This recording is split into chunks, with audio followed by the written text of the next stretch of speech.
Bonjour, nous sommes Judith et Juliette et nous sommes très heureuses de vous accueillir sur Danser sous la pluie, le podcast qui parle du cancer autrement. Lorsque j'avais 16 ans, j'ai accompagné ma maman malade et malheureusement décédée depuis d'un cancer du sein très agressif. De mon côté, le mot cancer fait malheureusement partie de ma vie depuis mon enfance puisqu'il a touché de nombreux proches autour de moi. Alors ensemble, en 2015, nous avons créé MEM, la première marque de dermocosmétiques dédiée aux peaux très fragilisées par les traitements anticancéreux. Après plusieurs années à croiser la route de milliers de femmes concernées par la maladie, nous n'avons pas cessé, nous et toute notre équipe, d'être touchés, chamboulés, impressionnés par tous ces combats que vous avez menés et que vous avez souhaité partager avec nous. Ces histoires, même les plus difficiles, les plus inacceptables, nous ont, d'une manière ou d'une autre, toujours donné plus de force et de courage pour continuer à accompagner chaque jour du mieux possible celles et ceux qui se battent contre le cancer.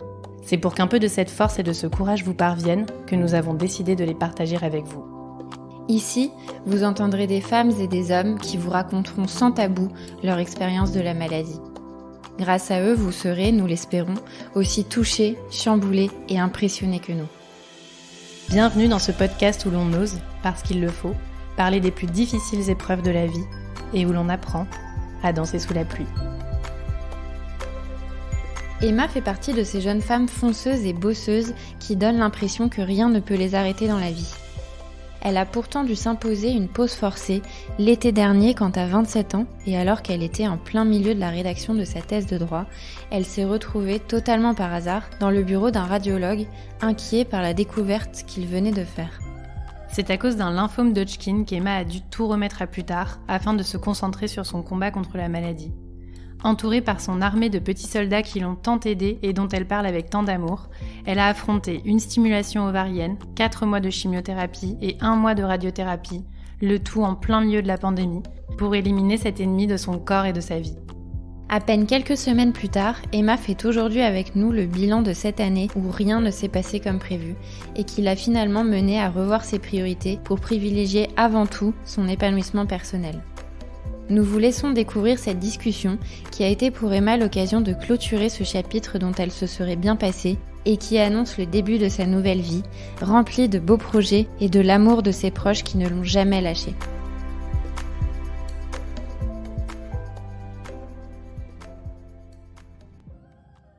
Bonjour Emma. Bonjour. On est ravis de t'avoir avec nous aujourd'hui pour que tu nous racontes un petit peu les dernières épreuves qui viennent de t'arriver puisque c'est très récent pour toi et on est d'autant plus ravis de t'avoir que on a bien galéré à trouver un moment avec les confinements successifs et toutes ces histoires de Covid. Donc on est vraiment trop contente de t'avoir aujourd'hui. Et du coup, pour commencer, on va te demander de te présenter et de nous dire un petit peu comment était ta vie jusqu'à ce que tu découvres cette annonce. Ouais. Alors, je m'appelle Emma, j'ai 28 ans. Ma maladie, donc mon lymphome, je l'ai découvert le 27 juillet dernier. Et donc, à cette date, j'étais et je suis toujours doctorante à la Sorbonne. Donc, je fais une thèse en droit des affaires et je donne des TD là-bas à mes étudiants. Donc je vis sur Paris pour mes études, mais je suis originaire de Marseille. Et donc à l'époque, quand j'ai découvert le lymphome, ça faisait en fait 3-4 mois que j'étais allée me réfugier chez ma maman à Marseille à cause du confinement. Donc voilà, j'étais sous le soleil de Marseille. Et tu avais, si je dis pas de bêtises, tout juste rencontré... Et je venais pas tout juste de rencontrer, mais c'est vrai que une semaine avant, je me suis mis en couple avec mon chéri actuel, qui en fait était un très bon ami de longue date. Ça fait 11 ans qu'on se connaît. Ah oui. Et après des années à se tourner autour, être amis, puis amants, enfin bon, bref, on a fini par se retrouver. Et on s'est retrouvés une semaine avant.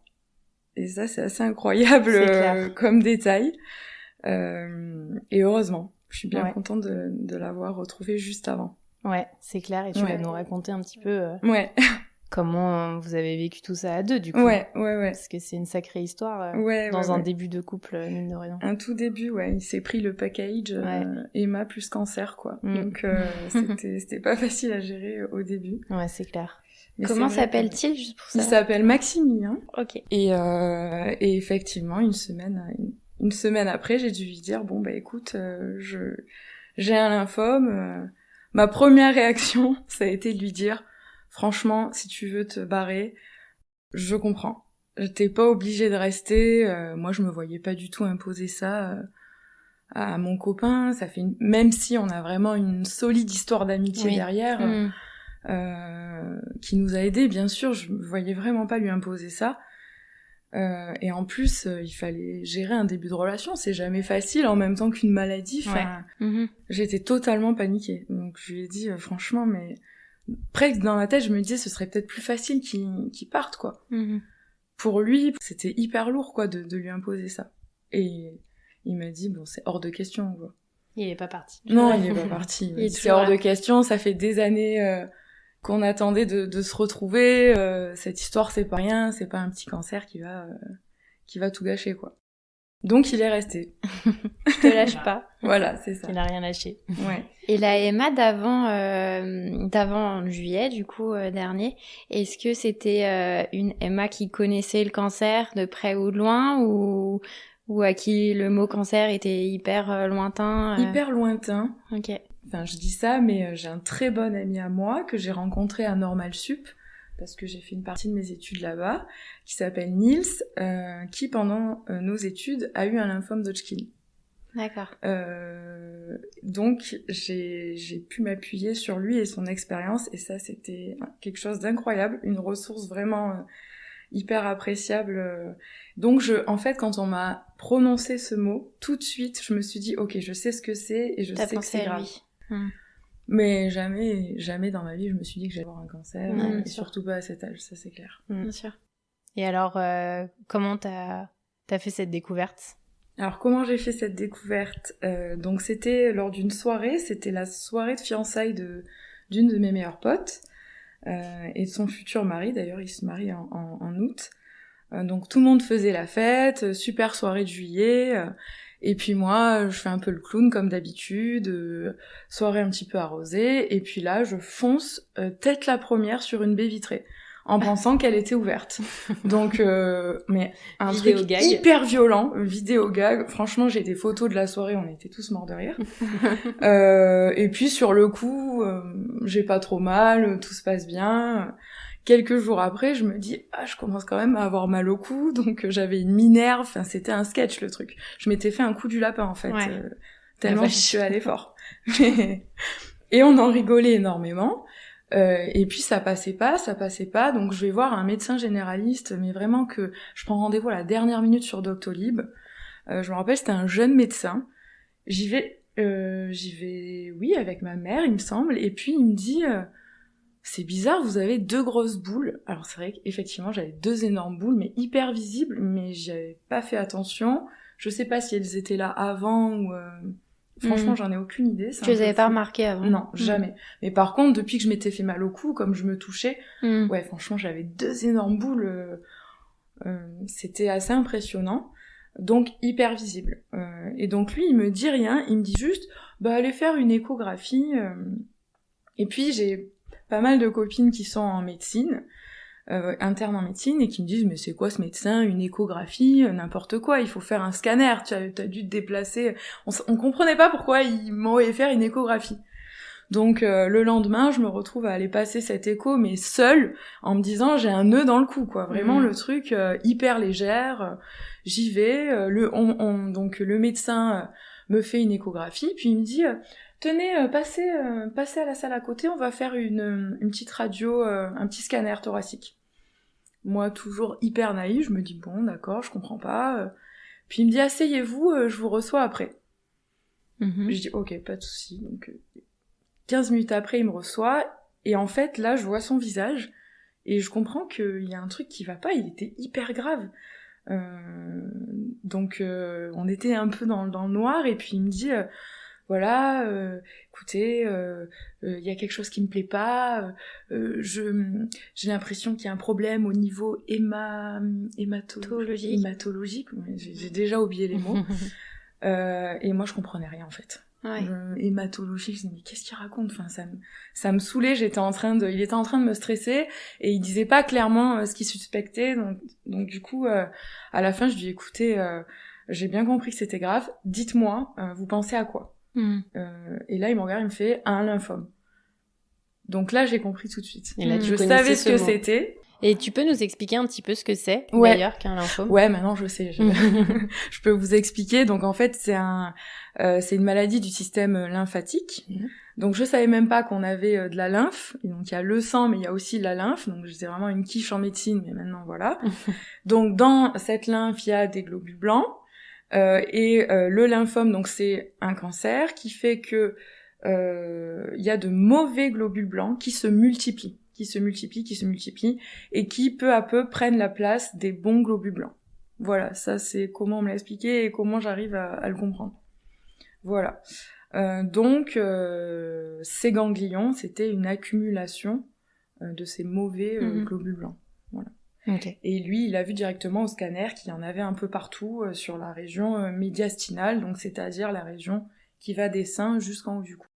D'accord. Et donc à partir de là, j'imagine que tout va très vite. Ouais. Il te dit ça, ouais. Tu te rends compte que c'est hyper grave. Ouais. Déjà, au début, je le crois pas. Ouais. T'es sortie de cette... Bon alors, très honnêtement, je suis sortie, j'étais en pleurs.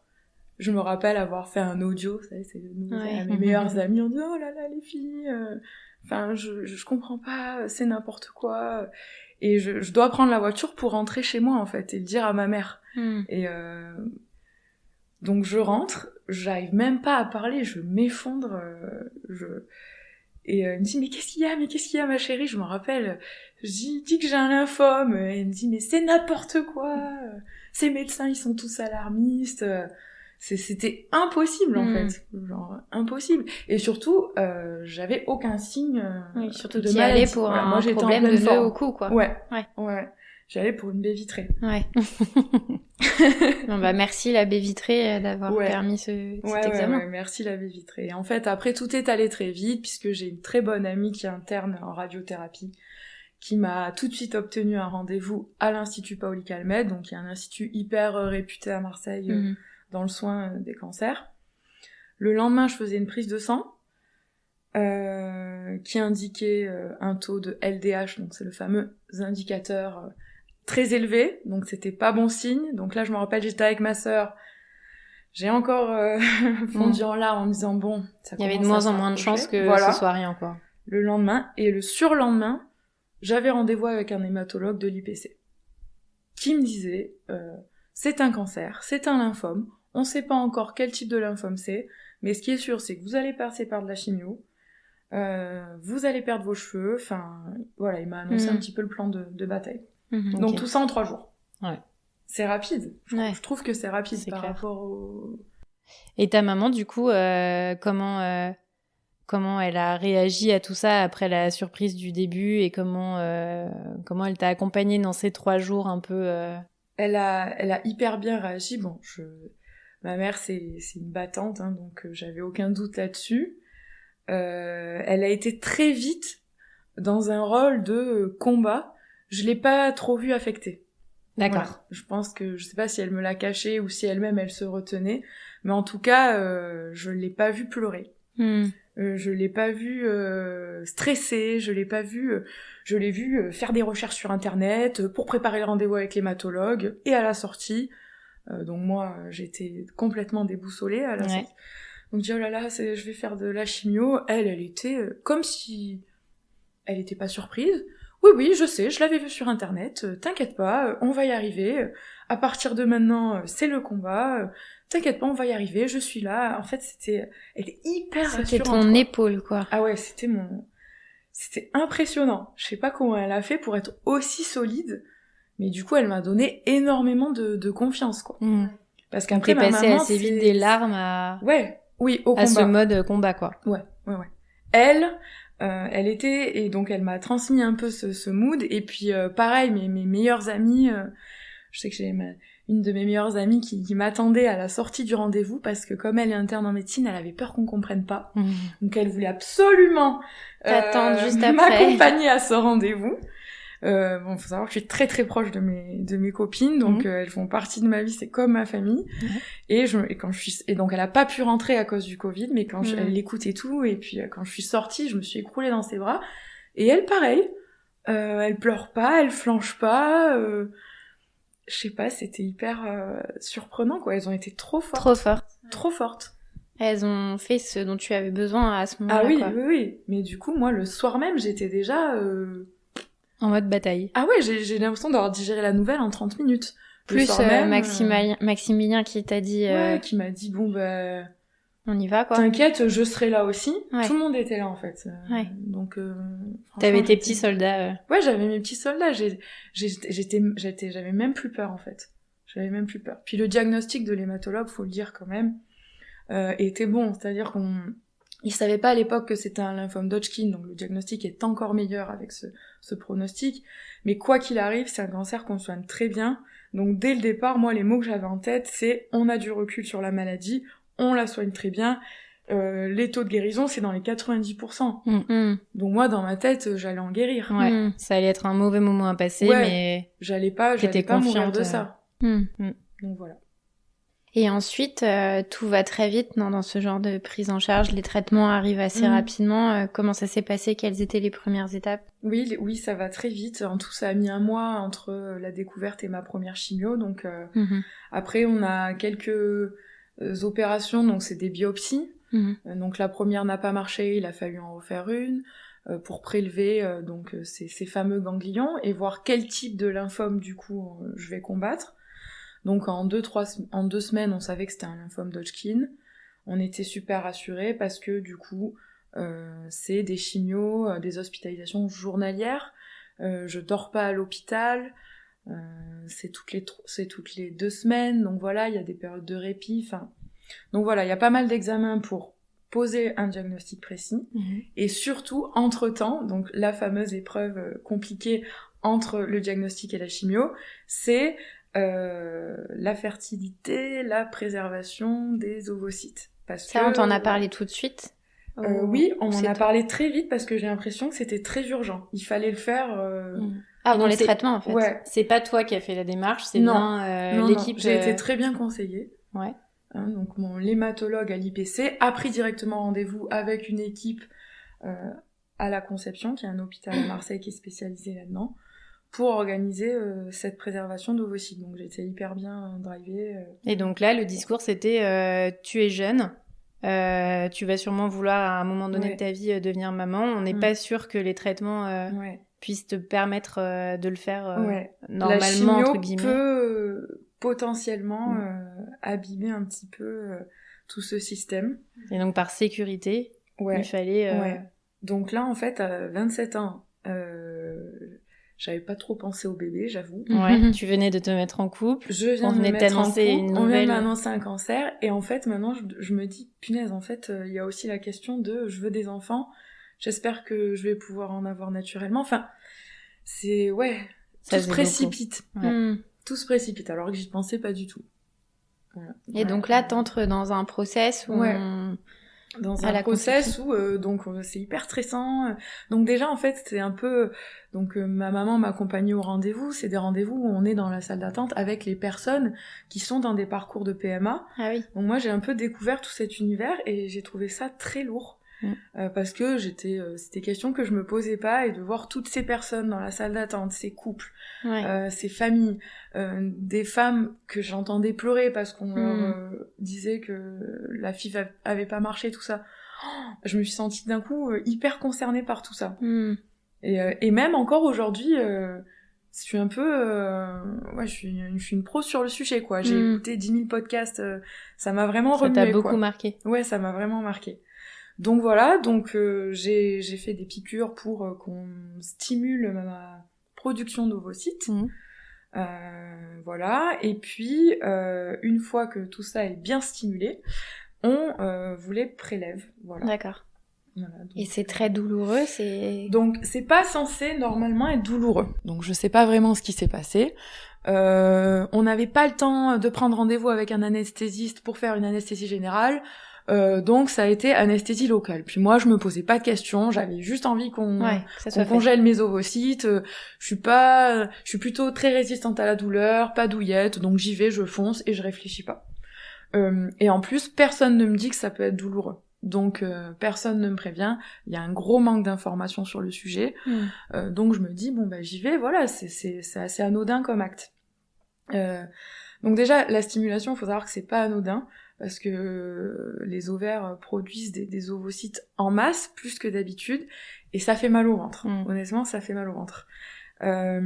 Ensuite, l'acte, moi, c'est vraiment pas bien passé parce que je pense que l'anesthésie locale a pas très bien marché. Donc j'ai beaucoup senti, voilà, donc c'est quelque chose de pas agréable. Ça m'a traumatisée, honnêtement. Je suis remontée dans la chambre, ma mère m'attendait, elle m'a dit quand j'ai vu ta tête, j'ai compris. J'avais les yeux injectés de sang, quoi. C'était hyper douloureux. Donc mon petit conseil, c'est de demander une anesthésie générale, on sait jamais. Voilà. Et surtout, j'ai fait ce qu'on appelle une hyperstimulation. Voilà, donc c'est ce qui arrive quand on fait des processus de stimulation, c'est-à-dire que mes ovaires ont produit, et elles ont grossi, c'est-à-dire que au lieu de faire 2 cm, elles faisaient 10 cm. Donc après tout cet épisode, j'ai eu des crises de douleur. Honnêtement, j'ai jamais ressenti ça. Et pourtant, je suis atteinte d'endométriose. Ouais. Voilà. Donc je sais ce que c'est le mal au ventre de règles, etc. Mais là, ça, j'ai jamais connu. Donc j'ai fait, je sais plus comment on appelle ça, mais j'avais un ventre énorme, comme si j'étais enceinte, et j'avais de l'acide, qui est une sorte de liquide, voilà, tout autour, dans le ventre, autour du foie, etc. D'accord. Donc dès que je faisais un pas, c'était douloureux, je faisais des crises de douleur, je me rappelle, on comptait, j'en faisais 4 par jour, je devais aller sous la douche froide, et en fait j'avais plus le contrôle de mes jambes ni rien. Donc c'était comme des contractions, quoi. C'était ouais, vraiment, je crois. En fait, je peux pas parler du coup, mais je crois, puisqu'en parlant avec des personnes qui ont eu des enfants, il me semble que c'était ça, et encore pire, quoi. Ouais. C'était vraiment terrible, et ça a duré 15 jours, jusqu'à ce que je me fasse... suite à cette intervention, jusqu'à ce que je me fasse hospitaliser au bout d'une semaine, parce qu'on stressait trop.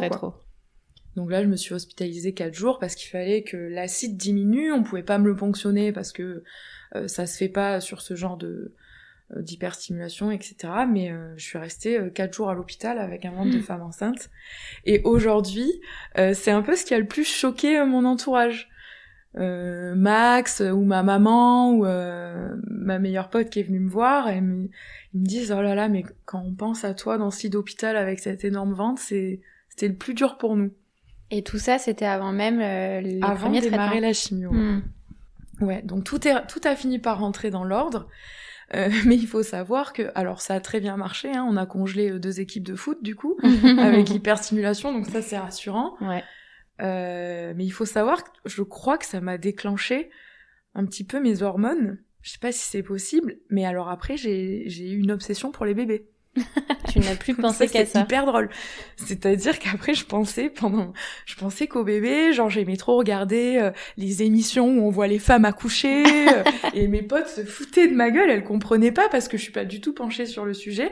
Mais en fait, t'es obsédée. un peu entrée dans un process finalement où tu le faisais tellement pour des raisons, enfin pour pas les bonnes raisons que ça a aussi dû te donner un peu un tunnel de sortie, quoi, tout ça. Ouais, c'est clair. Oui, et puis on imagine bien les salles d'attente avec les couples à côté qui parlent de ça et tout, ça doit être...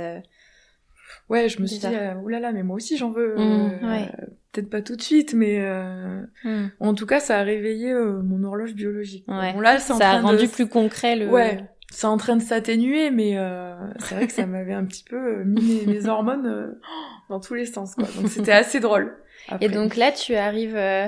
un peu affaibli par tout ça quand même, ou t'as eu le temps de te remettre un peu avant de commencer les traitements J'arrive vraiment affaiblie. J'ai pas trop le temps de m'en remettre. Enfin, j'ai 1 semaine. D'accord. Et je commence la chimio. Heureusement, ils ont dû décaler la chimio en fait. À cause de ça. À cause de tous ces effets.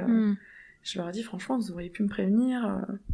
Oh, mais ça doit pas se passer comme ça. Il y a vraiment zéro information. Ah, donc t'as quand même eu une expérience assez rare, on l'espère. Oui, il faut pas non plus stresser tout le monde. Normalement, c'est pas si douloureux. En revanche, c'est pas anodin. Il y a quand même des douleurs au ventre. Ouais. Et puis ce que tu dis aussi, c'est que c'est pas anodin psychologiquement. Et psychologiquement, c'est pas anodin, voilà, parce que c'est un sujet grave quand même. Ok. Donc voilà. Et là, donc tu commences la chimio. Le plan, c'était de partir sur un cycle de combien de temps Alors le plan qui s'est déroulé parfaitement, donc ça c'était vraiment cool. C'était 4 mois de chimio, donc j'ai commencé début septembre. On voulait en faire une juste avant Noël, donc voilà, je savais qu'à Noël ce serait fini, et donc j'avais une cure de chimio toutes les 2 semaines. D'accord. Voilà, donc j'allais à l'hôpital, puis j'avais pas mal d'injections, donc j'y restais 4-5 heures. Voilà, et après je rentrais chez moi.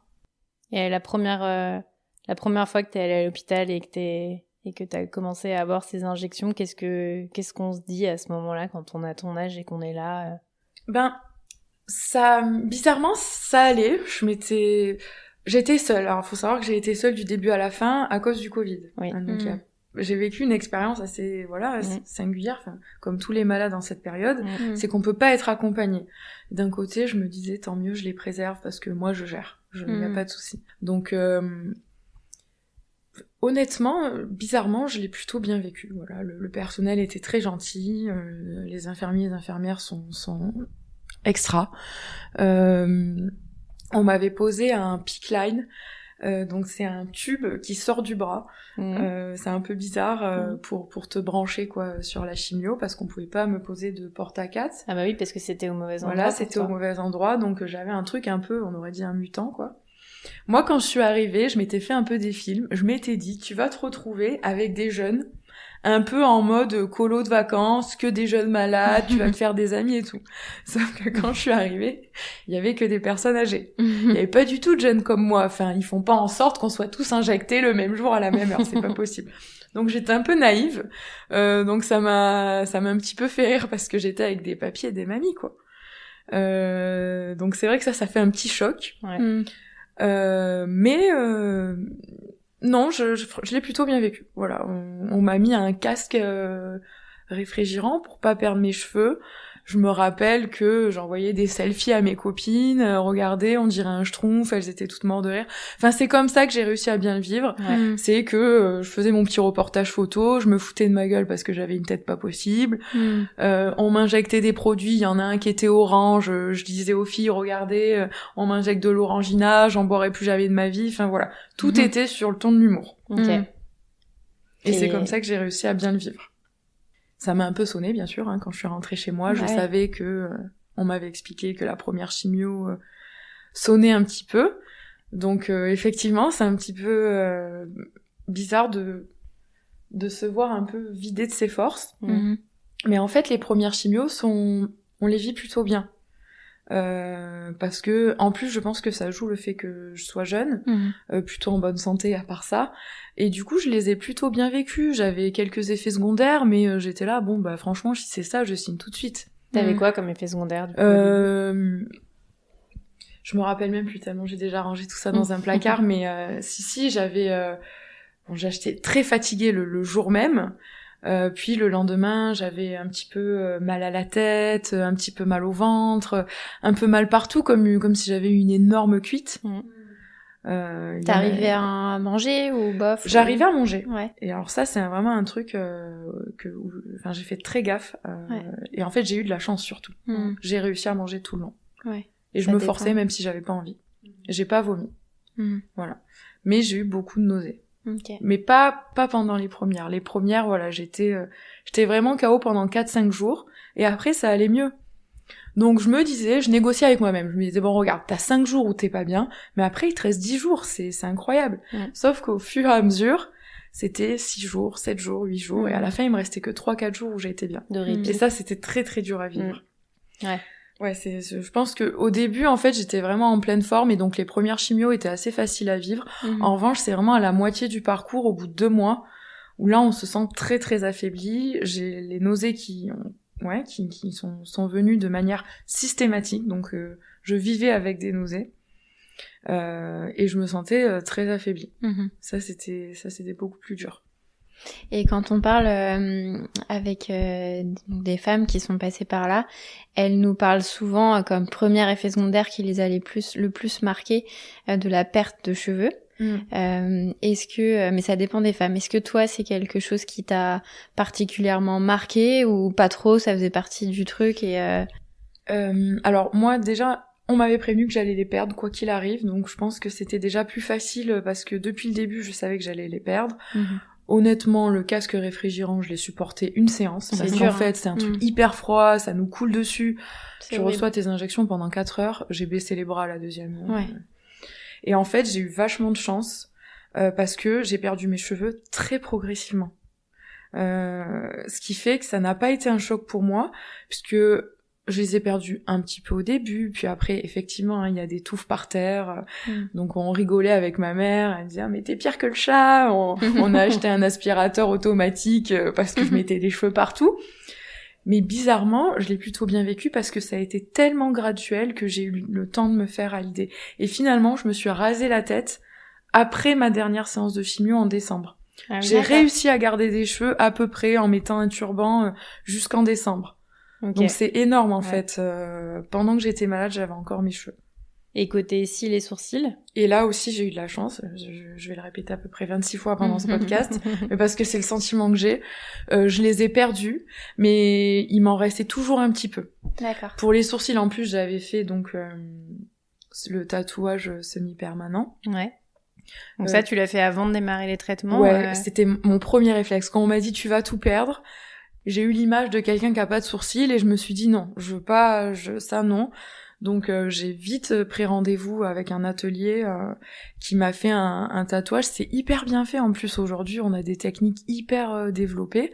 Donc c'est du poil à poil, ça fait un petit peu mal, mais j'ai vraiment pas regretté de l'avoir fait parce que j'ai énormément perdu en densité, mais ça se voyait pas avec ce tatouage. Et il me restait 3-4 cils, je mettais du mascara histoire de faire l'affaire quoi. Donc je pense que c'est ça le plus dur. Parce que les cheveux, on a la perruque, on a le turban, mais les cils et sourcils, c'était vraiment le truc qui me stressait, et j'ai eu de la chance, ouais. Et donc, il y a eu un moment, pendant ces cures de chimio, où t'as un peu fait une sorte de rejet, enfin, t'étais vraiment à plat, quoi. Ouais. Comment, raconte-nous un peu ça et... C'était à la moitié, c'est-à-dire qu'on commence à vraiment sentir les effets de la chimio, et j'avais pas encore passé d'examen pour voir si ça marchait. Je savais que j'allais avoir cette période parce que grâce à mon copain du coup Nils qui m'avait dit tu vas voir au milieu c'est le plus compliqué puisque lui il avait vécu tout ça et donc je savais que ça allait arriver, je savais que c'était normal et donc je l'ai accepté mais c'était j'en pouvais plus de souffrir en fait, je comprenais pas pourquoi. En fait, je me sentais un peu mourir. En fait, à chaque fois, je me dis, quand on sort de la chimio, c'est un peu comme dans Harry Potter, quand il y a ces créatures-là qui aspirent l'âme dans Harry Potter, c'est les détraqueurs, je crois. Et en fait, j'avais toujours cette image en tête. Je sortais de la chimio, j'avais l'impression qu'on avait aspiré toute mon énergie, quoi. Et j'arrivais plus à l'accepter parce que je voyais pas de résultat.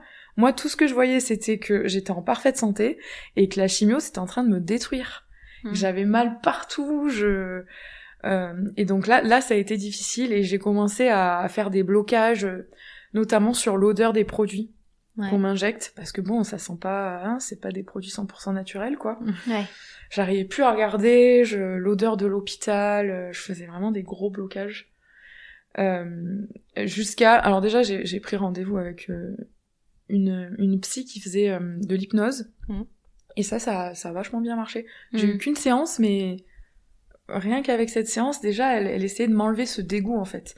Et de faire comprendre à mon inconscient que ça me soignait et que c'était pas en train de me tuer. Donc je pense que si j'avais vraiment poursuivi, ça aurait encore plus donné de résultats. Et surtout, la chance que j'ai eue, c'est que j'ai passé le TEP scan, donc c'est le fameux examen pour les gens qui ont un cancer, qui dit si ça marche ou pas, si les cellules cancéreuses sont en régression ou pas. Et heureusement, j'ai passé ce TEP scan, donc à mi-parcours, qui montrait que je répondais complètement au traitement. Ouais, donc tu t'es dit c'est pas pour rien. Ouais. Là, ça a été direct changement. Donc j'ai eu cet état d'esprit pendant vraiment 2 semaines où c'était compliqué. Et après, quand j'ai vu les résultats, ça t'a complètement reboosté. Ouais, ça m'a complètement reboosté. Je me dis bon, mais tu vois, ça te sauve. C'est vrai. C'est le prix à payer, mais au moins ça marche quoi. Donc je pense que c'est assez commun d'avoir cette chute à mi-parcours. Au début, on arrive tout feu tout flamme, guerrier. À mi-parcours, on est plus guerrier du tout. Ouais, on est plus guerrier, on veut juste qu'on nous laisse tranquille, quoi. Ouais. J'avais envie de trouver des excuses pour pas aller à ma séance de chimio. Ouais. Mais heureusement, ça fonctionne bien et ça m'a bien reboosté.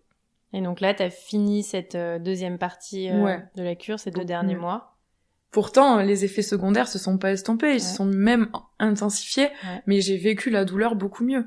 Même les nausées, finalement, on s'adapte à tout, quoi. Et là, tu te disais, ça me soigne, quoi. Ouais, ça me soigne, c'est pas grave. Les nausées, je m'en accommode, j'avais des petits tips, enfin vraiment, j'avais le moral. Quoi, par exemple, les petits tips, parce que puis avoir des patients qui nous écoutent et pour qui ça peut être super moi, précieux. mes petits tips, alors c'était le citron. Voilà, donc je bouffais des citrons toute la journée. Ouais, vraiment comme ça, quoi. C'est hyper acide, ça fait du bien. Alors ça, je sais pas si c'est recommandé, donc à prendre avec des pincettes, mais vraiment, ce qui m'aidait, c'était les sucettes, les choupa choups au coca. D'accord. Donc vraiment, les pareil, coca, un peu acide, quoi. Voilà, ou les schtroumpfs qui piquent. Des trucs, voilà, ça c'est mes 2 remèdes. Et je me rappelle que j'en apportais à chaque fois que j'allais chez mes potes ou quoi, j'apportais mes schtroumpfs qui piquent. Et franchement, ça faisait bien l'affaire. Ça faisait bien l'affaire. Ou l'hypnose. Qui moi par exemple m'avait ôté mes nausées pendant quelques heures, donc je pense l'expérience réitérée toutes les semaines ça peut vraiment aider. Après j'ai eu de la chance de pas vomir, donc j'avais pas peur de vomir, je savais que c'était juste un état un peu nauséeux, et donc je me forçais à manger même si j'avais un peu perdu l'appétit, je me forçais à manger parce que je savais que derrière j'allais pas vomir. Et est-ce que ta peau et tes ongles ont été particulièrement fragilisés pendant toute cette période ou... Alors, ça va. Ouais, plutôt de la chance aussi parce que j'ai eu la peau qui était évidemment plus sèche. Mes ongles, en fait, ils ont plutôt commencé à se dédoubler après la chimio. D'accord. C'est là où j'ai utilisé les produits parce que c'était n'importe quoi. Ma peau, ça l'a rendue très sèche et en même temps... Comme j'avais une peau à tendance acnéique, je dis à tout le monde, c'est génial, la chimio, ça m'a fait comme une cure de Roaccutane. J'ai une peau parfaite maintenant. Voilà, j'ai jamais une peau aussi belle. Plus de boutons, hein, ça tue tellement tout que... Mais je pense que c'est parce que j'avais un terrain un peu gras acnéique. Mais par contre, j'ai fait hyper gaffe à me crémer avec des crèmes, des huiles, notamment le cuir chevelu. Parce que ça fait mal par contre. Quand on commence à perdre des cheveux, que je me suis ragé les cheveux et que ça repousse, là j'ai utilisé l'huile, la brume de soin ou de l'huile de ricin, voilà quoi, et ça fait, c'est parce que c'est vraiment hypersensible en fait. Ouais. Mais j'ai été plus ou moins épargnée au niveau de la peau. Voilà. Et c'était important pour toi d'en prendre soin, de bien veiller justement à te crémer, comme tu dis. C'est un peu dur ce que je vais dire, hein. C'est des paroles que j'avais envers moi-même. Mais je disais, voilà, déjà que j'ai plus un poil sur le caillou, je me disais, il faut au moins que j'ai quelque chose qui soit beau. Enfin, c'était un peu... Donc, c'était hyper important pour moi de me crémer, de prendre soin de ma peau, de me maquiller. Parce que, par exemple, je suis quelqu'un qui, avant ça, ne me maquillait pas beaucoup. Et pendant la chimio, pendant le cancer, j'ai eu besoin de maquiller un peu plus, alors qu'avant, un peu pour compenser, quoi, la perte des cheveux, la perte des sourcils, et ça m'a fait du bien. Ouais. Clairement, ça m'a fait du bien. J'ai une collection aussi de foulards, j'en ai au moins 50. Voilà, j'ai fait des petites obsessions pour compenser un peu. Ça fait du bien. Ouais. Et donc là, t'as fini tes traitements en décembre. La chimio en décembre. Ensuite, il y a eu un peu de radiothérapie.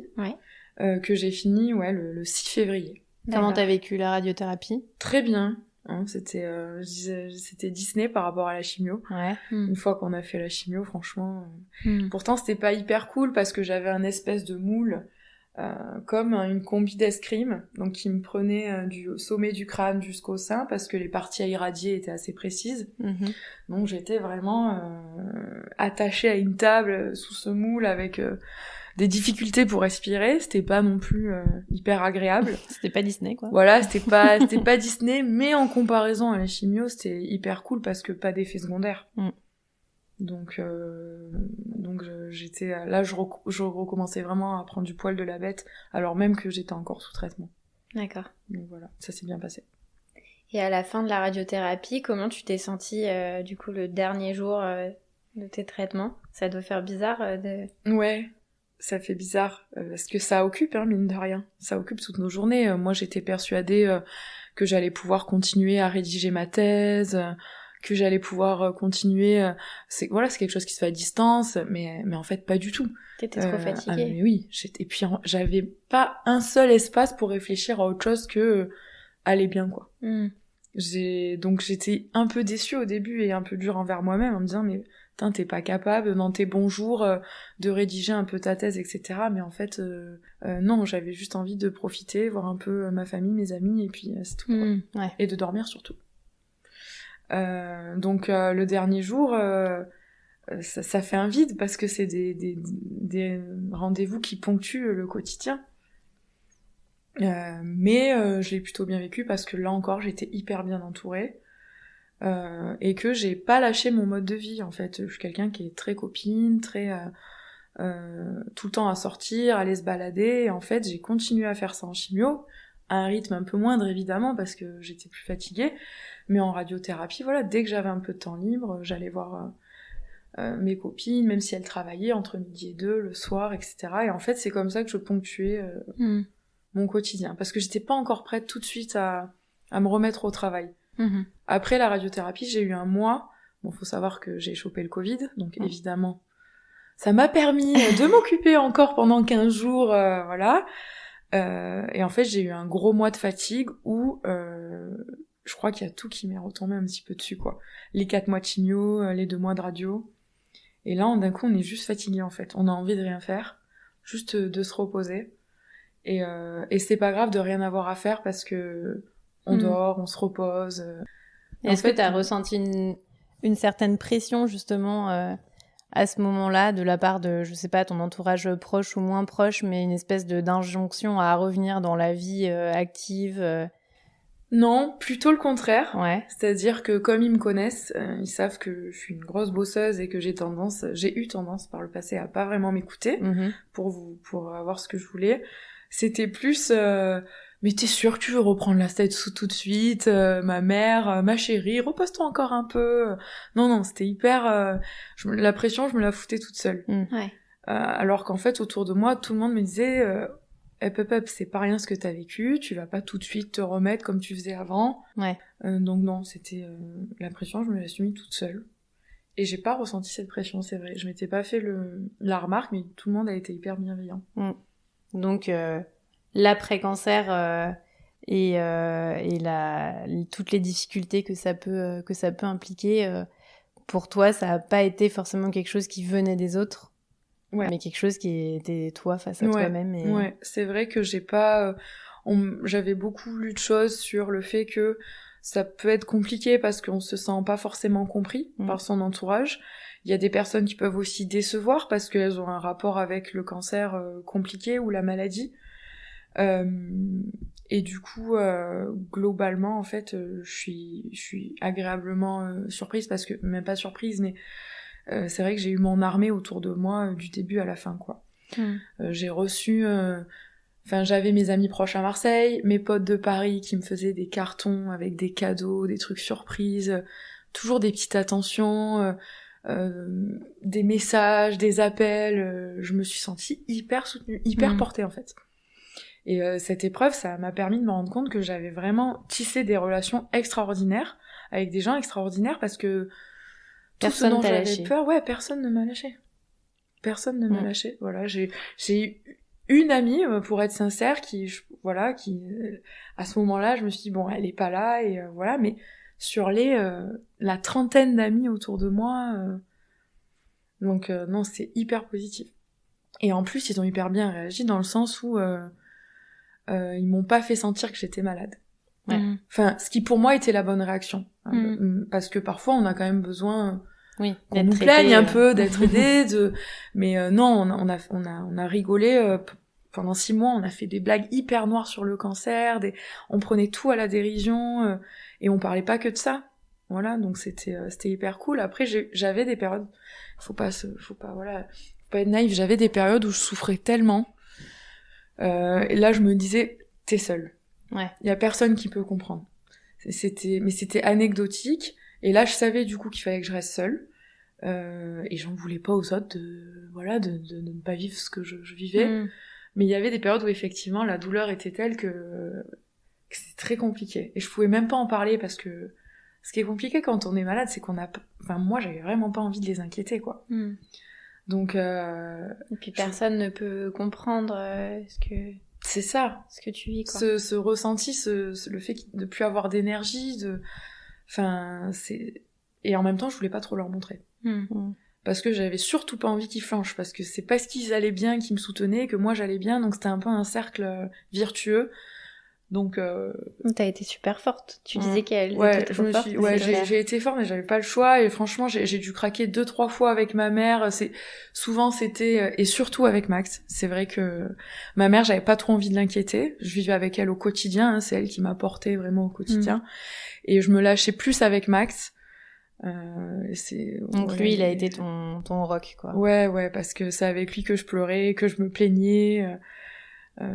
Voilà, peut-être que j'avais un peu moins peur. Je savais qu'il serait solide et qu'il encaisserait peut-être un peu plus. Parce que pour une mère, voir son enfant dans cet état, je sais qu'elle disait rien parce qu'elle est vraiment pas très expressive, mais j'avais tellement peur de lui faire du mal à ma mère. En fait, on culpabilise énormément quand on est malade. On veut surtout pas inquiéter les autres, les rendre tristes. À chaque fois, je crois que je préfère être à ma place. C'est bizarre de dire ça, mais je préfère être à ma place que celle de ma mère. Donc c'est vraiment Max qui a...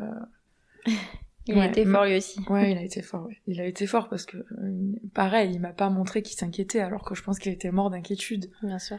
Et en fait, lui, il doit être là pour rassurer alors qu'il est mort d'inquiétude, et il y est arrivé. Top. Et quand on t'entend parler, on a un peu, même si on te connaît pas d'avant, on a un peu l'impression que tu es toujours restée la même finalement, avant, pendant, après, que tu nous parles pas d'un après où tout à coup tu changes tout. Est-ce que t'as quand même changé certaines choses? Est-ce qu'il y a... Il y a une Emma d'avant ou une Emma d'après ou pas? Ouais, c'est vrai que quand vous m'avez posé la question, la Emma d'avant, pour moi ça me surprend un peu parce que je me dis, voilà, il n'y a pas eu de grosses révolutions. Je suis restée la même, ça a pas changé fondamentalement mes plans de vie, mais évidemment ça a changé pas mal de choses. Puis t'as pris des grandes décisions depuis. Voilà, donc déjà ça faisait un petit moment que j'étais sur Paris. Moi, depuis que j'ai quitté Marseille, je ne rêve que d'une chose, c'est de revenir à Marseille. Voilà, c'est un peu le syndrome marseillais, quoi. Et en fait, les objectifs professionnels passaient avant ce besoin et cet épanouissement personnel, voilà. Donc il était hors de question de redescendre à Marseille, je le voyais un peu comme un échec et je voulais finir ma thèse, avoir un poste de professeur, parce que c'est pour ça que je fais une thèse à la fac à la Sorbonne, et il était hors de question que je redescende à Marseille. Sauf que donc après cette épreuve, je me suis rendu compte déjà que c'était impossible de revenir à Paris, parce que je le sentais physiquement en fait que c'était très compliqué, et qu'en fait j'étais beaucoup plus heureuse auprès de mes proches et que c'était pas un aveu d'échec. Juste j'ai réussi à comprendre cette idée. Ton bonheur il passe par le fait d'être près de ta famille, de tes meilleurs amis, de ton amoureux. Et en fait, c'est pas grave. C'est pas grave et le reste peut s'adapter à ça. Et le reste peut s'adapter. Et tu vas quand même faire une thèse, tu vas quand même devenir prof. Et c'est pas parce que c'est pas à Paris que ta réussite sera moindre. Et donc ça a été vraiment le gros changement après le cancer, c'est de me dire arrête de déconner, tu vois bien comme t'es heureuse ici, en fait. Ouais. Donc pense à toi, pense à ton bonheur perso. Ça a un petit peu remis tes priorités. Ouais. Et c'est un peu cliché parce que je pense que tout le monde dit ça, mais en même temps... c'est vrai. Ouais, en même temps, c'est vrai, quoi. Moi, j'ai envie de rester à côté des gens que j'aime et de pas rater une seconde, en fait. Voilà. Et pourtant, je suis vraiment assez portée sur les études, sur la carrière, etc. Mais je vais réussir à concilier les deux. Et s'il faut faire un compromis, ça sera en faveur de mon épanouissement perso, du lieu dans lequel je vis, de ma famille, etc. Donc, j'ai décidé de rester à Marseille. Ciao Paris. Voilà, dans quelques temps. Paris. Donc tu es actuellement ici à Paris avec nous, notamment pour déménager. Notamment pour déménager. Et pour déménager à Marseille, pour m'installer avec mon copain, pour voir la mer tous les jours. Enfin vraiment. Et voilà, la thèse se fera à distance. je ferai des allers-retours. En fait, il y a une solution. Je me demande, mais pourquoi tu n'as pas vu la solution avant, en fait? Mais parce que voilà, c'est c'était peut-être pas... ça la différence entre la Emma d'avant et la Emma d'aujourd'hui. Il y a des solutions, donc si tu veux un truc maintenant, t'attends pas 5 ans, en fait. À part ça, il y a pas de grosse remise en question, si ce n'est de plus exprimer à mes proches que je les aime, parce que bon, je suis quelqu'un d'assez pudique. Mais je pense ça quand même ça m'a fait me rendre compte que il fallait que je le dise beaucoup plus, quoi. Tu remets moins les choses en fait à demain, quoi. Parce que tu peux dire simplement leur dire voilà, il y a des gens exceptionnels autour de moi, leur dire merci, leur dire que je les aime, leur en fait ça c'est important. C'est vrai que j'avais très peur de me montrer vulnérable. La Emma d'avant, c'était pas une Emma vulnérable. Et en fait, le cancer m'a forcée à me montrer vulnérable. Que ce soit avec ma famille, mon copain, et même avec mes meilleurs amis. J'allais les voir avec 3 poils sur le caillou, des cernes jusque-là, le moral dans les chaussettes. Et en fait, ça m'a forcée à me montrer vulnérable. Et ça, j'osais pas avant. Je pensais que la vulnérabilité, ça faisait un peu fuir les gens. C'est un peu bizarre comme croyance, mais je pense qu'il y a pas mal de personnes... Et en fait, je me suis rendu compte que la vulnérabilité, non seulement ça les a pas fait fuir, et en plus c'était cool de l'exprimer. Et aujourd'hui, c'est un peu ça mon leitmotiv, quoi. C'est pas grave d'aller mal, c'est pas mal de dire qu'on a des faiblesses, et en fait, au contraire, je suis encore plus fière d'être capable de faire ça. Avant, j'étais pas capable de le faire, aujourd'hui, je suis capable de le faire. Et encore plus proche de... Et encore plus proche, bien sûr. Bien sûr. Donc je vois pas pourquoi j'avais cette croyance, mais en tout cas le cancer l'a bien démonté, quoi. Et alors là t'es en plein dedans dans la période de l'après, l'après des traitements et le moment où finalement, comme tu nous le disais tout à l'heure, tu vas plus voir ton oncologue tous les 15 jours. T'es un peu lâché dans la vie, la vie normale et sans suivi médical ou sans surmédicalisation. Et en fait, c'est peut-être le moment qui est le plus difficile à vivre. Finalement, ouais, finalement, c'est quand on est dans le combat, on n'a pas le temps de penser à quoi que ce soit. Je suis positive, mais parce que j'ai pas d'autre choix, quoi. Donc finalement, c'était assez facile à vivre. Le plus dur était physique. Et maintenant, le plus dur, c'est au niveau psychique, parce que voilà, j'ai eu mes derniers examens il y a 15 jours. Donc voilà, tout va bien, tout est parti. J'ai vu mon oncologue pour la dernière fois, et puis là il me dit dans 6 mois. Et comment ça, dans 6 mois? Je ne comprends pas. Je ne comprends pas. Non, mais moi je veux des rendez-vous toutes les semaines en fait, parce que je suis devenue un peu hypocondriaque, quoi, avec tout ça. Donc on rentre dans une phase un peu compliquée où on est complètement lâché et où on a certaines angoisses. Donc pour ma part, certaines angoisses de mort en fait qui se sont pas du tout manifestées pendant, puisque j'ai jamais eu peur de mourir. Je savais que c'était une phase à passer et j'ai vachement refoulé du coup cette angoisse sans m'en rendre compte. Et puis là, je sais que dernièrement, j'ai fait 2-3 crises d'angoisse en pleine nuit, pensant que je faisais un infarctus et que c'était ma dernière minute. Donc voilà, j'ai connu le bonheur de ce qu'étaient des crises d'angoisse. J'en avais jamais fait de ma vie. Donc avec du mal à respirer, l'esprit qui s'emballe, en train de dire à Max, faut qu'on aille aux urgences, ça y est, je vais mourir. Et lui, évidemment, hyper calme, qui panique pas. Et donc en fait, en parlant avec ma psychothérapeute, parce que du coup, je suis suivie...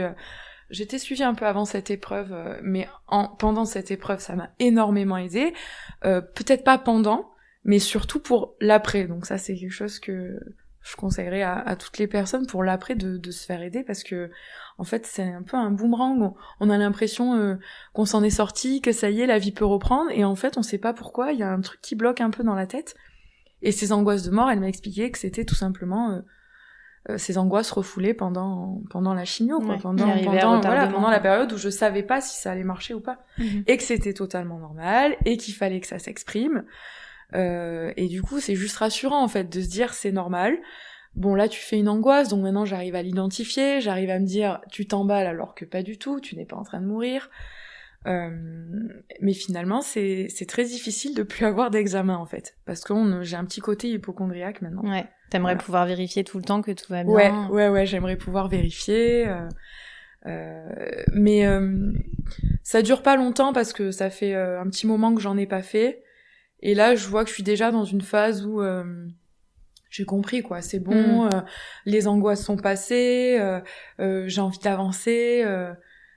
Là, je suis plus dans la phase, j'ai un peu plus de mal à en parler. Je crois que ça tombe bien ce podcast parce que ça clôture un peu. J'en ai beaucoup parlé. Ouais. Ça a jamais été un sujet tabou, donc avec mes amis, avec les personnes qui m'entourent. Et là, je suis dans une phase où j'en ai marre d'en parler. J'en ai marre qu'on m'identifie à ça. J'ai plus envie d'être la Emma malade. T'as envie de retourner dans j'ai envie d'aller à une soirée et pas qu'on me présente comme la meuf qui a eu un cancer. J'ai envie que ce soit derrière moi. Et en fait, c'est hyper bien fait du coup parce qu'on se rend compte que on évolue. Il te fallait ces étapes-là pour en arriver à. Il y a plusieurs étapes à cocher et puis finalement après, tout seul, l'esprit humain se dit et c'est plutôt sain. Non mais c'est bon. C'est reparti. C'est reparti. C'est fini la maladie. Je veux plus en parler. Je veux plus qu'on m'identifie. Et en fait, c'est sain de ressentir ça. Donc ces angoisses, elles ont pas duré longtemps, mais il faut pas s'étonner si on en a après, parce que... Et pourtant, j'étais persuadée d'avoir aucune angoisse de mort. C'est tellement refoulé. Et il faut pas hésiter à en parler et à se faire accompagner, parce que c'est normal de pas être bien aussi après. Mais bien sûr, je pense que il faut pas se... Alors évidemment qu'on est plein de ressources et franchement j'en ai fait l'expérience, ça m'a donné énormément confiance en moi cette expérience, mais il faut pas se surestimer, on est humain, on traverse une épreuve où on parle de mort en fait. Et il y a souvent une petite culpabilisation de personnes qui nous racontent que tout le monde leur dit ou que ça y est, c'est bon, c'est fini, c'est derrière toi, ça devrait aller. Qu'est-ce que tu vas faire maintenant ? Tu reprennes du poil de la bête, quels sont tes projets, quels sont tes plans, et qu'en fait c'est à un moment où elles sont complètement à plat et justement il y a ce sentiment d'abandon qui les paralyse un peu. Et en fait il y a juste besoin aussi d'un temps après parfois. Ça dépend des personnes, de décompression quoi. Mais bien sûr. La guérison c'est pas juste la chimio et la radio. C'est après les quelques mois que tu prends pour guérir psychologiquement en fait. Donc je pense je pense que c'est quelque chose de très important de se faire aider parce que c'est justement la période la plus difficile. Et c'est vrai que si j'avais reçu certaines injonctions de la part de mes proches, oh mais tu fous rien, ça aurait été hyper difficile. Je pense que je me serais vexée, mis en colère. Tu te mets déjà assez la pression toute seule. Ouais, c'est clair. Donc il faut vraiment pas sous-estimer cette période et exprimer toutes ces angoisses. Bien sûr. Et prendre son temps pour revenir à la vie normale. Et c'est normal de prendre un peu de temps. Au final, ça fait même pas un an, quoi. Ça fait même pas un an et ça y est, je rebosse, Ah ouais, t'es allé vite. Ouais, ça va vite, hein. Ça va vite. Mais parce que je l'ai plutôt bien vécu. Je pense qu'il y a des expériences qui sont beaucoup plus traumatisantes. Il n'y a pas eu de doute sur le diagnostic, ni sur les solutions. Enfin, voilà. À chaque fois, les docteurs me disaient « Oh, mais ça va, vous avez le cancer le cancer trop cool, quoi. Celui qu'on guérit le mieux. » Mais en vrai, c'est vrai, ils ont raison. Donc c'est pas la même expérience que quelqu'un qui a un cancer, qui galère pendant des années. Donc voilà, donc c'est pour ça que c'est un peu plus rapide, je pense. Qu'est-ce que tu aurais envie de partager ou de dire ou de donner comme conseil à peut-être des femmes de ton âge qui traversent une expérience un peu similaire au moment où elles nous écoutent ? Le conseil, c'est... moi, je pense que ce qui m'a aidée vraiment, c'est de pas en faire un sujet tabou et de tout exprimer à propos du cancer. Donc... je sais qu'il y a une envie de protéger l'entourage ou de garder ça pour soi, mais en fait, c'est bien. S'il y a bien un moment dans la vie où on peut se décharger sur notre entourage, c'est ce moment-là. Donc moi aussi, j'ai mis un peu de temps à l'intégrer, et c'est pas facile, mais il faut se forcer pour en parler. Parce que moi, j'ai vraiment ressenti ce besoin d'en parler souvent. J'avais un peu peur de saouler les gens, mais ça m'a fait tellement de bien d'en parler. En mal, c'est-à-dire raconter mes expériences, me plaindre, mais aussi pour en rigoler, pour dédramatiser. En fait, en parler, ça amène tout ça. Et donc, je me confie à beaucoup de personnes. C'est pas une honte d'avoir une maladie, parce que je dis ça parce que j'ai pu le ressentir. J'ai vite chassé cette idée de mon esprit, mais le premier réflexe, c'était putain, mais t'es une cancéreuse, c'est hyper dur, hein, les mots que j'ai, mais je me disais ça. Et quand même, te plains pas trop aux autres, déjà que c'est un poids pour eux de s'occuper de toi, pourrait les mettre mal à l'aise. Voilà, ça pourrait les mettre mal à l'aise, ça pourrait... Et en fait, non. Les personnes ça met mal à l'aise, elles s'en iront assez naturellement, elles s'effaceront assez naturellement, et les personnes sur qui on peut compter, on les voit vraiment très rapidement. Et ces personnes-là, il faut y aller, il faut pas hésiter, quoi, à parler de tout. Moi, ce qui me faisait vraiment bien vivre la chose, c'était de prendre des reportages photos tout le temps, quoi. Donc j'allais en chimio, j'envoyais des stories. Certaines personnes auraient pu se dire, mais enfin, elle est un peu bizarre, elle prend ça à la légère. Enfin, c'est pas non plus une télé-réalité, le cancer, quoi. Mais moi, c'est ce qui me faisait du bien. Je me sentais en lien avec mes proches. Voilà. Et puis t'avais envie de faire en sorte que ce soit pas un sujet tabou, quoi. C'est ça. Et je pense que c'est vraiment le principal conseil, c'est ça, c'est de pas en faire un sujet tabou et en parler. Voilà. Bah merci beaucoup. Merci Emma. Mais de rien. On espère que t'as pris un peu de plaisir à nous re-raconter ça, peut-être pour la dernière fois. Franchement, ouais, c'est un bel épisode de conclusion du coup pour moi. Et en plus, je prends du plaisir à en parler avec vous. Donc, merci beaucoup de m'avoir donné cette opportunité en tout cas. Et j'espère que j'ai pas trop parlé. Non, avec grand plaisir. Merci de t'être confiée à nous. Et puis, on te souhaite maintenant surtout tout plein de bonheur, tout ce que tu souhaites ouais, merci pour ce nouveau retour dans la vie. Ouais, merci. Merci Emma.